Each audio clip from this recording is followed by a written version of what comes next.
하나님 말씀은 마태복음 16장 1절부터 4절까지 말씀 보시겠습니다. 하나님 말씀은 마태복음 16장 1절부터 4절까지 말씀, 신약성경 제 성경은 26페이지입니다.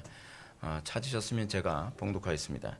바리새인과 사두개인들이 와서 예수를 시험하여 하늘로부터 오는 표적 보이기를 청하니 예수께서 대답하여 이르시되 너희가 저녁에 하늘이 붉으면 날이 좋겠다 하고 아침에 하늘이 붉고 흐리면 오늘은 낮이 굳겠다 하나니 너희가 날씨는 분별할 줄 알면서 시대의 표적은 분별할 수 없느냐. 악하고 음란한 세대가 표적을 구하나 요나의 표적밖에는 보여줄 표적이 없느니라 하시고 그들을 떠나 가시니라. 아멘. 이 시간은 믿음으로 구할 표적이라는 제목으로 하나님 말씀 증거하도록 하겠습니다. 믿음으로 구할 표적.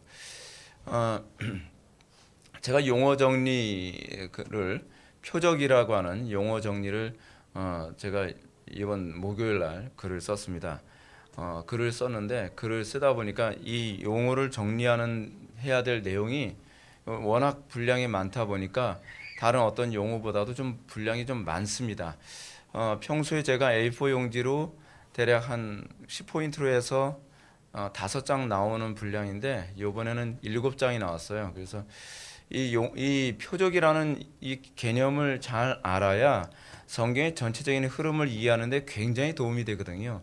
그러다 보니까 이 표적이라는 단어를 제가 이제 글을 썼는데 문제는 그 글 안에 이 내용 오늘 나오는 이 표적에 관한 얘기도 사실은 담아야 되는데 담게 되면 A4 용지로 아마 한 8페이지나 9페이지를 막 넘어가야 될 것 같습니다. 뭐 용어를 일일이 다 성경의 구절구절을 다 설명해 줄 수 없기 때문에 좀 그런 좀 아쉬움이 있습니다. 그래서 제가 이거를 그냥 칼럼으로 그냥 써서 올지 그렇지 않으면 주일날 이거를 설교를 할지 고민 중인데 제가 지금 생각하기는 한 달에 한 번씩은 용어 정리 강해를 한번 좀 하는 것도 나쁘지 않겠다. 지금 그런 생각을 하고 있습니다. 그리고 가까운 시일 내에 지금 거의 이제 책으로 출판할 수 있을 만큼의 분량으로 이제 어느 정도 용어 정리가 좀 돼가고 있는 것 같아요. 그래서 최대한 빨리 이걸 책으로 이번에 좀 출판을 서두르려 합니다. 오늘 본문을 보게 되면 표적에 관한 소위 바리새인이나 사두개인들이 예수님께 표적을 구하는 장면이 나옵니다. 여러분 표적을 구하는 이 장면을 보면서 표적을 구한다는 것이 근본적으로 잘못된 것은 아닙니다. 여러분들이 잘 알고 있는 것처럼 그리고 여러분들이 요번에 그 용어 정리를 여러분 보시면 아시겠지만 성경에 나오는 인물들은 하나님께서 약속을 하시면 그 약속에 대한 표적을 구했습니다. 약속에 대한 표적을 구했던 몇몇 사건 중에 하나가 뭐가 있죠? 예를 들어서 기드온 사건. 기드온이 미디안과 전쟁을 하는데 앞서서 하나님께서 우리에게 전쟁의 승리를 주신다고 약속을 하셨는데 그 약속에 대한 보증으로 표적을 보여주소서 했더니 그 표적이 지금 이 헬라와 히브리어가 같은 거예요. 이게 지금 이 번역을 하면서 일관성 있게 번역을 안 해가지고 어디서는 표적, 어디에서는 표징, 어디에서는 징조, 어디서는 표, 뭐 이런 식으로 번역을 해가지고 같은 헬라어, 같은 히브리어인데도 불구하고 이게 다른 단어인 것처럼 인식되어지도록 그렇게 번역이 되어버리고 말았습니다. 예를 들어서 여러분 창세기 1장 14절인가요? 거기 보게 되면 하나님께서 하늘의 해와 달과 별을 통해서 기적과 징조를 주시고 그 징조가 사실은 표징입니다. 표징이에요. 근데 여기서 이 표징의 특징이 무엇이냐면 표징은 하나님만 줄 수 있는 것만이 표징이 됩니다. 그러니까 하나님만 줄 수 있는 게 아니면 그 표징은 가짜일 수도 있겠죠. 그러니까 위조할 수 있다는 얘기입니다. 그러니까 이 표징이라고 하는 이 단어는 원래 이 오트라고 하는 히브리어를 사용하는데 이 히브리어 오트라고 하는 단어가 가지고 있는 특징이 뭐냐면 이것은 일종의 사인입니다. 영어로 그래서 사인으로 번역했어요. 지금 모든 영어 성경은 이 표징이라고 하는 단어가 나올 때 다 사인으로 번역을 했습니다. 그래서 한국말로도 이 오트라고 하는 단어에 대한 번역이 서명이에요. 또는 인장이에요. 또는 인장 반지와 관련된 단어예요. 그래서 예를 들어서 왕이 어떤 일을 딱 선언을 하고 그 선언에 대한 보증으로 인장 반지를 거기다 찍죠. 옛날에는 인장 반지를 찍는데 그 인장 반지를 찍는 방식이 뭐냐면 이게 진흙으로 된 판에다가 글을 써요. 진흙으로 된 판에다 글을 쓰고 자기 반지를 가지고 거기다 딱 찍게 되면 거기에 이 반지 자국이 그대로 남죠. 그래서 말리거나 굽습니다. 굽게 되면 그것이 딱 이제 완전히 고정이 되죠. 그런 식으로 인장이 찍힙니다. 인장이 찍힌다는 건 뭐예요? 왕이 그렇게 인장을 찍었다고 하는 건 이건 반드시 성취된다는 얘기죠. 표징이 바로 그겁니다. 표징이라고 하는 부분은 사실은 왕이 거기다가 인장을 딱 찍어서 이것은 불변하는 약속이다라고 하는 것을 완전히 각인시키는 겁니다. 근데 이 왕의 인장이 여러분 위조되면 안 되겠죠.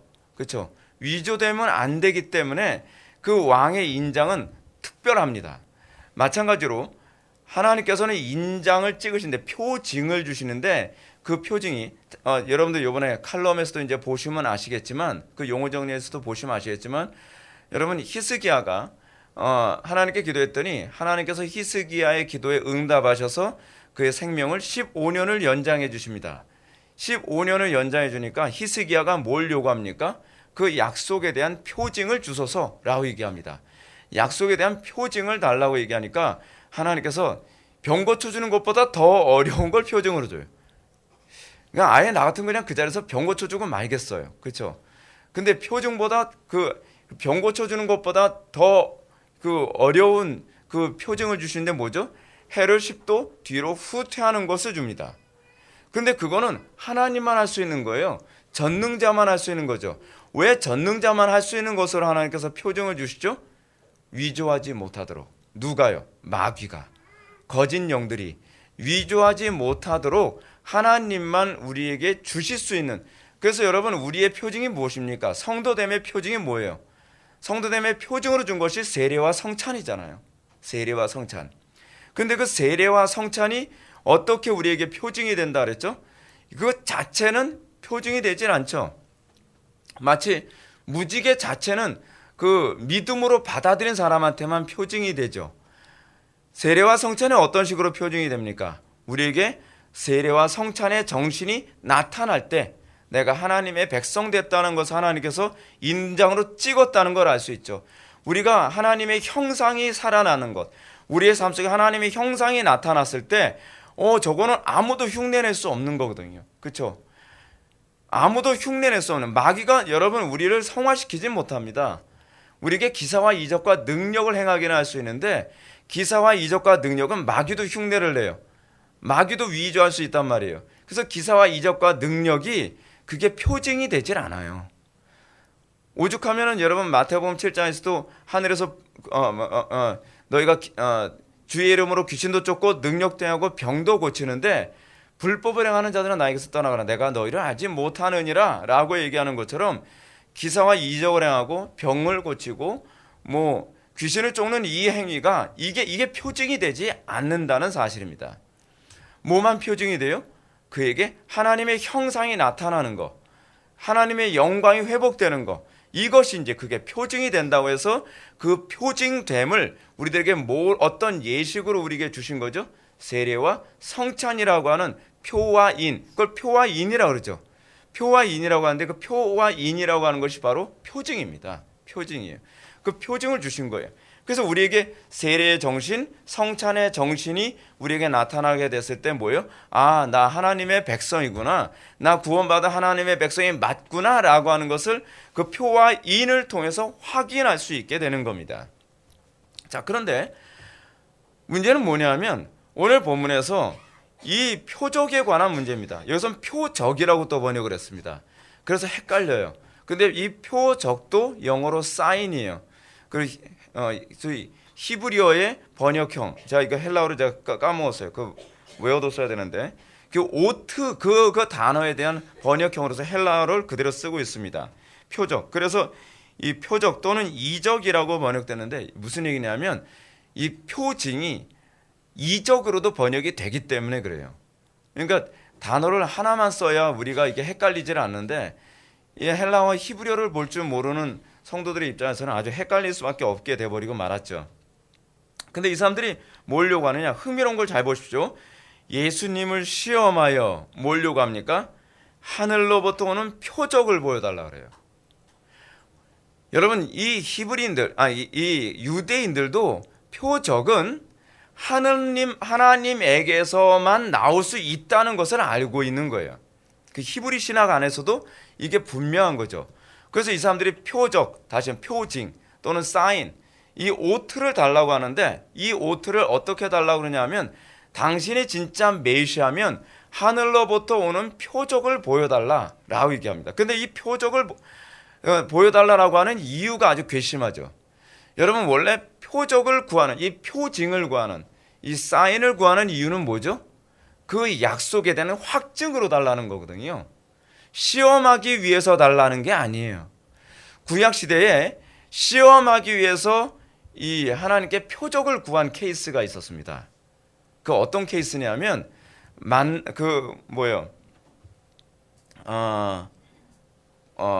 언제였죠? 마사 사건. 마사 사건. 여러분, 마사에서 여러분 무리바 마사 물이 나오게 하는 그 사건이 있지 않습니까? 근데 그 마사 사건이 뭐예요? 하나님이 우리와 함께 하신다는 그 징조 보여달라. 근데 하나님께서 우리와 함께 계신다면 그 징조 보여달라라고 하는 것은 하나님의 언약에 대한 신뢰를 위해서가 아니라 자기의 욕심을 채우기 위해서 그 징조를 이용해 먹으려고 했던 거예요. 그러니까 이 마사 시험에 대해서 뭐라 얘기하고 있죠? 이는 하나님을 시험하려 함이라 라고 해서 하나님께 징계를 받는 장면이 나타나지 않습니까? 그러니까 여러분들, 하나님께 표징을 구하는 것이 무조건 죄는 아니에요. 무조건 죄는 아닌데, 표징을 구하는 이유가 하나님을 믿기 때문에 그 믿는 믿음을 강화시키기 위해서 표징을 달라고 하는 것과 하나님을 시험하기 위해서 표징을 달라고 했을 때는 결과가 정반대로 가버려요. 그러니까 이게 굉장히 무서운 얘기입니다. 마치 이런 식이죠.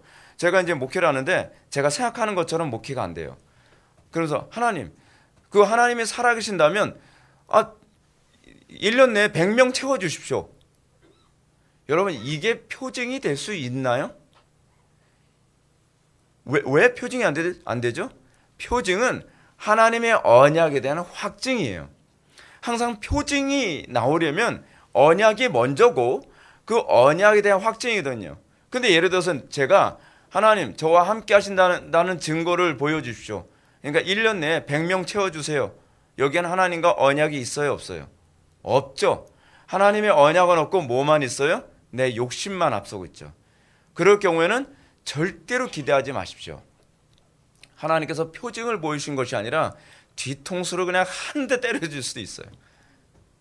여러분들이 성경을 꼼꼼히 정확하게 아는 것이 왜 중요한지를 아셔야 돼요.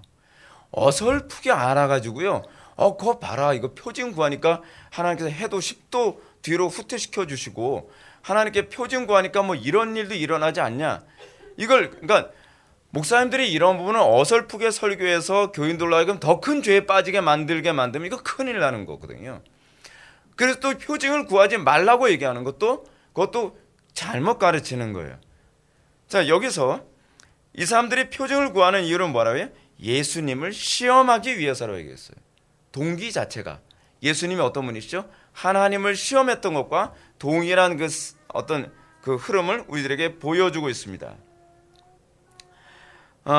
이 본절은요, 흥미롭게도 마태복음 4장 6절부터 7절에 나오는 이 사탄이 예수님을 유혹한 사건하고도 맞물려 들어갑니다.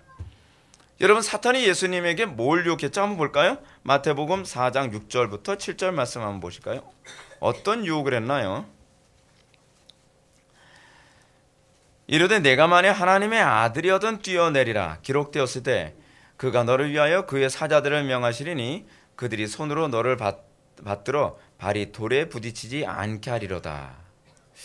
여러분, 지금 왜 사단이 이런 걸 얘기했죠?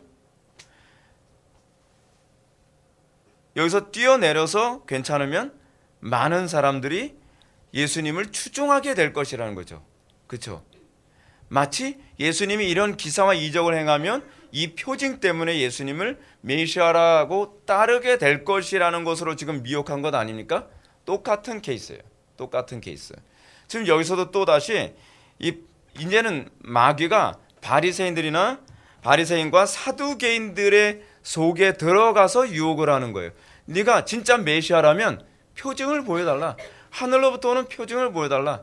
하늘로부터 오는 표징 어떤 걸 요구하는 걸까요? 하늘에서 불이 쏟아지든지 그렇지 않으면 어떤 기사와 이적이 일어나든지 뭐 이런 기적을 보여달라는 거죠. 그러면 믿겠노라. 여러분, 오늘날에도 여러분 많은 사람들이 그런 식으로 얘기하지 않습니까? 하나님이 살아계신 거 보여줘봐. 그러면 믿을게. 이런 케이스인 거예요. 표적 보여달라는 거죠. 표적 보면 믿을게. 그건 가짜죠. 여러분, 성경이 얘기하는 표적의 용도는 믿음을 주기 위한 것이 아니라 믿음을 확증하기 위한 거예요. 다른 얘기죠. 없는 믿음을 주기 위해서 표징이 있는 게 아니에요. 이미 있는 믿음에 그 인을 찍기 위해서 표징이 있는 거예요. 그래서 여러분, 성찬은 뭐죠? 이미 믿은 사람이 하는 거죠. 이미 세례를 받은 사람이 성찬에 참여하는 거죠. 왜요? 그것은 표징이기 때문에 그렇습니다. 표징이기 때문에. 이제 이 표징에 대한 개념이 좀 더 선명하게 좀 잡혀가시죠? 무슨 말인지. 그러니까 이 사람들이 표징을 보여달라고 얘기하니까 예수님께서 대답하여 이르시되 너희가 저녁에 하늘이 붉으면 날이 좋겠다 하고 아침에 하늘이 붉고 흐리면 오늘은 날이 굳겠다 하나니 너희가 날씨는 분별할 줄 알면서 시대 표적은 분별할 수 없느냐라고 얘기하고 있습니다. 여러분, 여기서 예수님께서 왜 이렇게 장황하게 말씀하실까요? 왜 시대의 표적을 얘기하고 계실까요? 그 이유는 뭐냐면 예수님께서 이미 표적을 보여주셨기 때문에 그렇습니다. 예수님께서 어떤 표적을 보여주셨죠? 지금 이 바리새인이나 사두개인들이 와서 예수님께 표적을 보여달라고 얘기하는 것이 뭐냐면 당신이 메시아인 증거를 보여달라는 거예요. 그 하늘로부터 오는 표적을 보여달라고 얘기하는 거죠. 근데 예수님께서 뭐라고 말씀하신 거예요? 야, 내가 다 보여줬잖아 라고 해요. 뭐로 보여주셨죠? 오병이의 기적으로. 오병이의 기적이 뭐예요? 모세의 기적이잖아요. 여러분, 오병이의 기적을 몇 번이나 보여줬죠? 2번이나 보여줬어요. 마태복음 14장에서 오병이어의 기적이 나오고요. 그리고 마태복음 15장에서 사병이어의 기적이 나옵니다.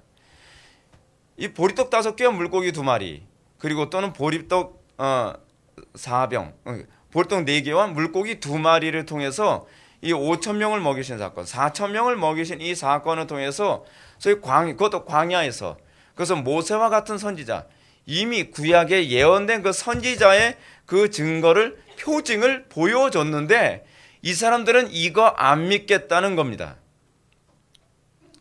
이미 예수님께서는 구약의 예언의 성취로서 많은 표적을 보여주셨거든요. 소위 표적이라고 하는 것은 뭐예요? 구약의 예언이 예수님의 삶을 통해서 다 성취되는 거였거든요. 이거 지금 마태복음이거든요. 마태복음에 지금 이 표적 사건이 나오고 있는 이유가 뭐냐면 수신자가 유대인이거든요. 근데 유대인들에게 몰려가는 거예요. 예수님께서 구약을 성취하심으로 이미 표적을 보여줬기 때문에 하늘로부터 오는 표적을 구한다는 것 자체부터 뭐예요? 불신앙이라고 지금 사람들한테 설명하고 있는 것입니다. 여러분, 여기서 예수님께서 이렇게 말씀하십니다. 이 악하고 음란한 세대가 표적을 구한다라고 얘기합니다. 이 악하고 음란한 세대라고 하는 말은 여러분 12장 39절 말씀의 반복이거든요. 12장 39절 말씀 한번 보십시다. 예수께서 대답하여 이르시되 악하고 음란한 세대가 뭘 구해요? 표적을 구하나 선지자 요나의 표적밖에는 보일 것이 없느니라 라고 얘기하고 있습니다. 여러분, 악하고 음란한 세대가 표적을 구하는데 이 악하고 음란한 세대가 하늘로부터 오는 표적을 구하는데 그 사람들에게 주어지는 심판이 무엇이라고 12장에서 얘기하고 있는가? 여러분 43절부터 45절 말씀 보시겠습니다. 12장입니다. 더러운 귀신이 사람에게서 나갔을 때에 물 없는 곳으로 다니며 쉬기를 구하되 쉴 곳을 얻지 못하고 이에 이르되 내가 나온 내 집으로 돌아가리라 하고 와보니 그 집이 비고 청소되고 수리되었거늘 이에 가서 저보다 더 악한 귀신 7을 데리고 들어가서 거하니 그 사람의 나중 형편이 전보다 더욱 심하게 되느니라. 이 세대가 또한 이렇게 되리라 라고 얘기함으로써 바로 이 표적을 구하는 세대, 악하고 음란한 세대가 어떤 표적을 구해요? 자기의 육신의 만족을 위한 표적을 구하는 거. 여러분 신앙생활 하면서도 여러분들 정말 조심해야 될 게 바로 그겁니다. 자꾸 하나님을 이용해 먹으려고 들고 자꾸 하나님을 자꾸 시험하려 드는 이 세대가 그 하나님께서 표적을 보여주심으로 믿음이 강화되는 게 아니에요. 착각하고 있어요 사람들이. 내가 하나님께 표적을 구하면서 이거 했더니 하나님께서 뭐 재물을 주시고 그리고 뭐 형통케 하시고 출세하게 하시고. 근데 여러분 그렇게 해서 신앙생활 잘하는 사람 보셨습니까? 사람들이 이렇게 얘기합니다. 하나님께서 요번에 내 사업에 대박 터지게만 해주시면 저 이렇게 할게요. 저 요번에 이 병 고쳐주시면 제가 하나님께 뭐 봉사 열심히 할게요.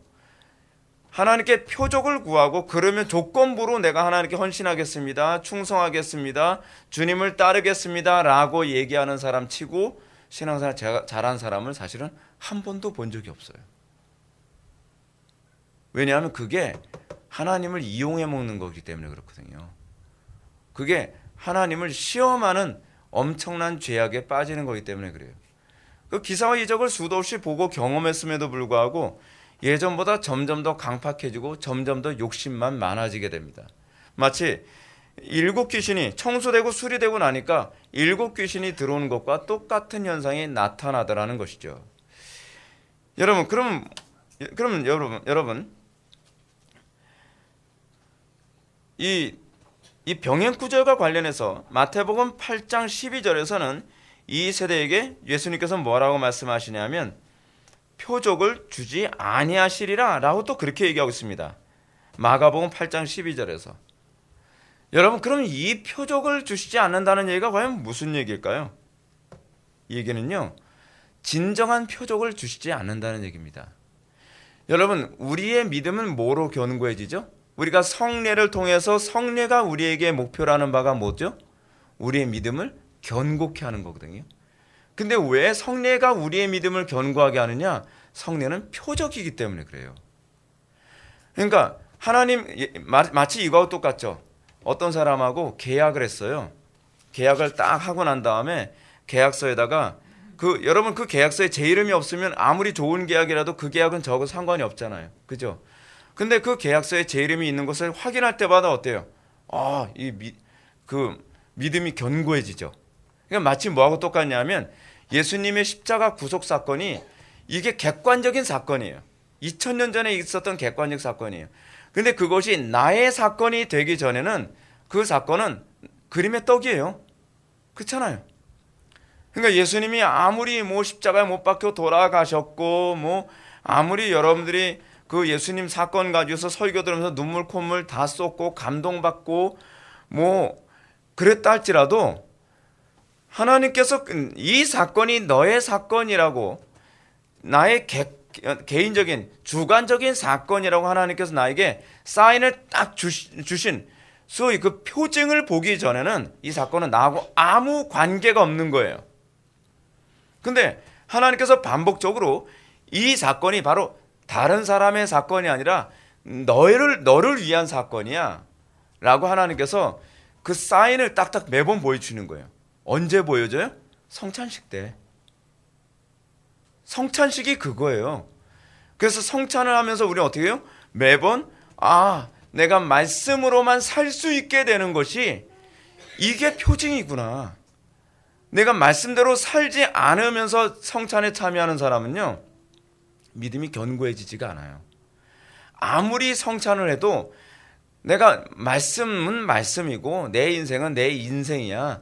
따로따로 사는 사람은 믿음이 견고하지 않아요. 그래서 여러분 뭐라고 얘기하냐면 말씀을 듣고 행하는 자는 반석에 지은 집이라고 얘기하는 이유가 바로 그래서 그런 거예요. 왜 반석에 지은 집이겠어요? 그 신앙은 날마다 표징을 확인하는 신앙이기 때문에 그래요. 말씀대로 살아가는 게 우리 힘으로 돼요? 안 돼요? 안 되죠. 이거야말로 하늘로부터 오는 표적이죠. 사람은 할 수 없는 표적이에요. 하나님만 할 수 있는 표적이란 말이에요. 근데 사람의 힘으로 안 되는데 내 타락한 본성으로는 살 수 없는데 내가 그 말씀대로 사라질 때마다 우리는 뭘 경험하죠? 아, 하나님께서 나에게 은혜로 함께 하시는구나. 하나님께서 나에게 인장으로 찍으셨구나. 나에게 표징을 보여주고 계시는구나. 그죠? 그래서 하나님께서는 때로는 어떤 상황으로 몰아가시죠? 하나님 말씀대로 샀는데 불가능한 상황으로 우리를 몰아가시고 그 불가능한 상황에서 가능케 하시는, 근데 그 내 힘으로 가능한 게 아니에요. 하나님의 능력으로 가능케 되면서 어떻게 해요? 우리의 믿음이 견고하게 되죠. 예를 든다면 이래요. 사드락 메삭 아벳느고가 풀문 불에 들어가서 거기서 그 성자를 만나게 된 그 사건을 통해서 그 믿음이 더 견고하게 되죠. 왜요? 하나님이 머릿속에만 관념에서만 맴도는 하나님이 아니라 그 하나님이 나와 실제로 함께 하시고 역사하시는 하나님이라는 걸 눈으로 직접 봤잖아요. 경험했잖아요. 그럼 뭐예요? 내가 그 부동산 땅 문서에 내 이름이 적혀 있는 걸 잊어먹을 듯 할 때마다 또 보고 잊어먹을 듯 할 때마다 또 보면서 어떻게 해요? 아, 그 땅 내 땅 맞아 라고 하는 걸 확인하는 거와 같은 거예요. 구원의 확신은 그렇게 오는 거예요. 여러분, 사기당하지 마세요. 구원의 확신은 하나님의 표징을 보면서 오는 거예요. 근데 뭐라고 지금 여기서 얘기하고 있냐면 이 하나님을 시험하듯이 표징을 구하는 이 세대들을 향해서 내가 마가복음 8장 12절에서는 이 세대에게 표적을 주지 아니하리라 라고 얘기하고 있다는 거예요. 진정한 표적. 그 표적이 뭐죠? 오늘 본문에서 뭐라고 얘기하죠? 요나의 표적이라고 얘기하고 있습니다. 요나의 표적. 요나의 표적이 뭡니까? 요나의 표적. 십자가죠, 십자가. 요나가 어떻게 됐죠? 그 물고기 뱃속에서 사흘 주야 밤낮을 물고기 뱃속에 있다가 토해내어진 사건. 그 사건은 예수 그리스도의 죽으심과 부활을 예표하고 있는 사건이잖아요. 그 우리에게서 표적이 뭐예요? 그래서 십자가예요. 십자가. 사도 바울이 얘기하잖아요. 내가 그리스도의 흔적을 가져오느라. 뭘 가졌다는 거죠? 표적을 가졌다는 거예요. 표징을 갖고 있다는 거예요. 내가 그 표징을 갖고 있기 때문에 내가 구원받을 거 확신한다는 겁니다. 갈라디아서에서 그 얘기하잖아요. 갈라디아서 6장에서요. 십자가 외에는 다른 표징이 없어요. 신약시대는요. 신약시대에서 가장 확고한 그 표징이 무엇이냐? 바로 십자가라는 거죠. 그래서 내 옛 성품이 십자가에 못 박히고 새로운 성품으로 부활하는 거, 그건 뭐예요? 그게 말씀대로 사라지는 것 아닙니까? 내 옛 성품이 죽고 내가 하나님 말씀대로 사라지는 경험을 하면서 우리가 그 표징을 날마다 확인하고 그러면서 우리가 그 안에서 믿음이 더욱더 견고해지는 것입니다. 그래서 여러분 출애굽기 3장 33장 16절 말씀만 보고 말씀을 마치겠습니다. 출애굽기 33장 16절 말씀.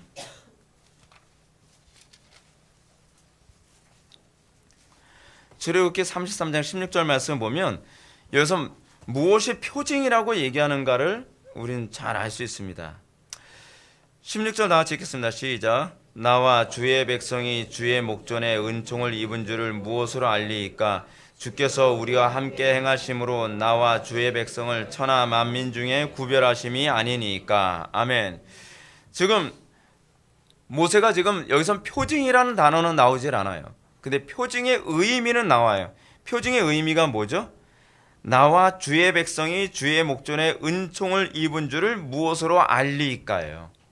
이게 표징의 의미예요. 그렇죠? 내가 주의 목전에 은총을 입은 줄 알도록 하기 위해 우리에게 보여준 것이 표징이란 말이에요. 그것이 바로 인장반지 아니에요? 임금의 인장반지. 그렇죠? 근데 그 표징을 이렇게 얘기하고 있어요. 모세가 주께서 우리와 함께 행하심으로 나와 주의 백성을 천하 만민 중에 구별하심. 무엇이 표징이에요? 구별하심이에요. 구별됨이 없으면 표징이 없는 거예요. 여러분 우리가 봉사 많이 한다, 기사와 이적 많이 행한다, 기도 많이 한다, 뭐 어쩌고저쩌고 아무리 얘기해도 소용이 없어요. 성경이 우리들에게 십자가의 표징이 무엇으로 나타나느냐를 또 얘기를 하는데 그것은 뭐래요? 카도시, 거룩, 구별됨이라고 얘기하고 있는 것이죠. 세상과 구별됨. 요즘 그리스도인들 세상과 구별되는 거 부끄러워하잖아요. 그죠? 뭐 구별되면 왕따 당해요. 그게 우리의 영광이에요. 그게 표징이에요. 우리가 세상 사람들과 다르다는 거. 그것이 우리의 표징이에요. 구별이라고 하는 말이 뭐라 했죠? 완전 류가 다르다는 거 아니에요? 류가. 우리가 세상에 섞일 수 없는 존재가 돼버린 거예요. 류는 뭐라 그랬어요? 여러분, 우리가 사람이 영장류가 여러분 파충류와 섞일 수가 없죠. 그렇죠? 파충류와 영장류가 여러분 결코 섞여서 변종이 나올 수가 없어요. 류가 완전히 다르기 때문에 그렇죠. 그렇죠? 우리가 류라고 했을 때 우리는 세상과 그리스도인은 물과 기름처럼 달라요. 빛과 어둠처럼 달라요. 그리고 이 그리스도와 벨리알처럼 다르단 말이에요. 이게 우리의 영광이고 이것이 하나님께서 우리에게 주신 표징이라는 거죠. 근데 뭐예요? 세상적으로 자꾸 하나님의 능력을 이용하여 표징을 구하면서 자기 욕심을 추구하려고 하는 이 바리새인들과 사두개인들을 향해서 뭐라고 말씀하세요? 내가 너희들에게 표징을 주지 않겠다. 그건 무슨 얘기죠? 구별됨이 나타나지 않을 거라는 걸 얘기하고 계신 것이죠. 사랑하는 성도 여러분, 우리가 이 시대를 살아가면서 우리에게 요나의 표적이 나타나지 않는 것을 항상 두려워할 수 있기를 바랍니다. 제가 목회하면서 참 괴로운 게 하나 있습니다. 뭐냐 하면 교인들은 마음 편하게 신앙생활하기를 원합니다. 그래서 교인들은요, 자기 속에 요나의 표적이 나타나지 않는 거 가지고 찍어서 얘기하는 걸 굉장히 불편하게 생각을 합니다. 그리고 순종을 안 해요. 여러분 이거 기억하셔야 돼요. 여러분들 기분이 좋게 들리든 나쁘게 들리든 여러분 관계없이 이건 반드시 기억하셔야 돼요. 여러분들이 설교를 듣고 찔렸는데 여러분들의 형편이나 여러분들의 감정이나 여러분들의 어떤 여건 때문에 순종 안 하면 여러분 그때서부터 설교가 이제 안 들리기 시작합니다. 설교가 따분하게 들리기 시작을 해요. 그래서 맨날 하는 소리가 있어요. 옛날에는 은혜가 됐는데 요즘 은혜가 안 되더라. 그건 자기가 영적으로 문제가 있다는 걸 스스로 자백하고 있는 거예요. 성령을 소멸하는데 여러분 들리겠습니까? 하나님께서 여러분들이 우리 교회에 왔을 때 초기에 한 몇 개월 정도 또는 길게는 1년 정도는요, 여러분들이 설교가 꿀처럼 달콤하게 들리는 기간이 있습니다. 허니문 기간이에요. 근데 점점 찔리는 기간이 점점 심해져 갑니다. 근데 찔리는데 마음을 완고하게 해요. 저 말이 옳긴 옳은데 저렇게 살면 내가 버릴 게 많고 내가 꼭 저렇게까지 살아야 되나? 이 정도 내가 그래도 살았으면 옛날에 다른 교회에서 신앙생활 할 때보다 많이 양보하는 거고 여러분 많이는 의미가 없어요. 하나님 앞에. 하나님께는 전체 다예요. 제발 좀 착각 좀 하지 마세요. 많은 사람들이 한 90% 정도 양보했기 때문에 10%는 좀 눈 감아달라고 얘기해요. 저도 눈 감아주고 싶어요. 근데 여러분 10% 때문에 여러분 지옥 간다는 거 아십니까?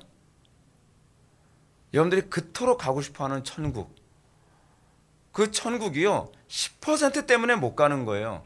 아니 어떤 사람은 1% 때문에 못 갈 수도 있어요. 제가 여러분들한테 말씀드렸죠. 기절로 여러분 부활이 일어나질 않아요. 절도로 여러분 부활이 일어나질 않아요. 부활은 100% 목숨이 끊어진 다음에 그 다음에 부활이에요, 여러분. 저도 여러분 목회하면서 기분 좋게 하면서 저도 여러분들하고 갈등 안 하고 서로 웃으면서 숫자도 늘어나고 헌금도 많이 나오고 삐까뻔쩍 예배당 짓고 저도 그러면서 목회하고 싶어요. 근데 제가 타락하기 전까지는 그건 안 돼요. 그건 여러분 타락한 목사들한테 기대하세요. 여러분이 만약에 제가 그런 목사가 되길 바란다면 그냥 타락한 목사를 찾아가시든지, 이거는 어쩔 수 없어요. 성경이 그것을 그렇게 요구해요. 여러분들 적당히 신앙생활에 어느 정도만 별로 불편함 없이 신앙생활 하겠다. 근데 그게 안 된다니까요. 그런 사람에겐 표적이 나타나질 않아요. 그 사람들에겐 은혜의 표징이 나타나진 않아요. 여러분들이 은혜의 표징 나타나지 않아도 마음 편하게 신앙생활하도록 만들어주는 목사님들 많죠. 그거 하나님 앞에 틀림없이 책망 듣습니다.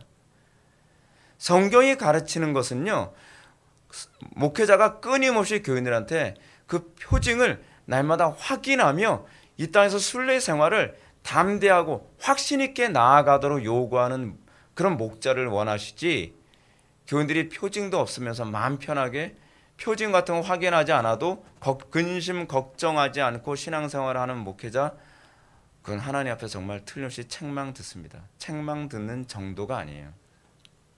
그냥 신사적으로 얘기해서 책망이에요. 교인들 기분 좋게 만들고 마음 편하게 만들기 위해서, 그들의 양심을 편하게 만들어주기 위해서 그렇게 설교해서 얼마나 많은 영혼들이 지옥에 들어가겠습니까? 저는 오늘날 한 영혼이 천하보다 귀중하다라고 얘기하면서 전도 외치면서 정작 회중들의 그 구원을 점검하도록 만들고, 자기 자신이 주님과 정말 동행하는 그 표징을 날마다 확인할 수 있는 기회를 전혀 제공하지 않고 원천 봉쇄한 이후에 하나님의 심판대 앞에 다이렉트로 가게 만드는 그런 목회자들이 장차 하나님께 얼마나 큰 심판을 받을 것인지 생각하면 끔찍합니다. 여러분들 흐리멍덩하게 듣지 마세요. 제 말 한쪽 귀로 듣고 한쪽 귀로 흘려 듣지 마세요. 제가 이렇게까지 설교를 해도 별로 긴장감 없이 그냥 느슨하게 듣는 거 보면은 억장이 무너져서 제가 말이 막 거칠게 나오려고 할 때가 한두 번이 아닌데, 여러분 이 부분 마음에 새기시고, 우리가 정말 날마다 나의 삶 속에서 내가 주님 앞에 내가 이 표징이 날마다 나타나는지 확인하며 살아가는 저와 여러분들 되기를 주의 이름으로 축원합니다. 우리 오늘 시간 다 같이 기도하고 찬양하시겠습니다. 사랑이 많으신 하나님, 우리의 삶 속에서 날마다 주님과 동행하는 그 표징을 확인하며 살아가게 하여 주옵소서. 우리가 세상과 적당히 어울려 살고 세상과 갈등하지 않고 불편하지 않게 살아가는 것이, 이것이 좋은 것이 아니라 우리가 세상과 분명하게 구별되어 살고 날마다 하나님의 말씀대로 살아가는 가운데 우리가 옛사람은 죽고 새 사람으로 다시 거듭나는 이 십자가의 흔적을 소유하는 것이, 이것이 우리에게 영광인 줄 믿사오니, 우리가 이 땅에서 순례의 길을 가면서 이 표징을 날마다 확인하며 우리가 그 확신 가운데서 한 발자국 한 발자국 걸어갈 수 있도록 은혜 베풀어 주옵소서. 예수님의 거룩하신 이름으로 기도 올렵나이다. 아멘.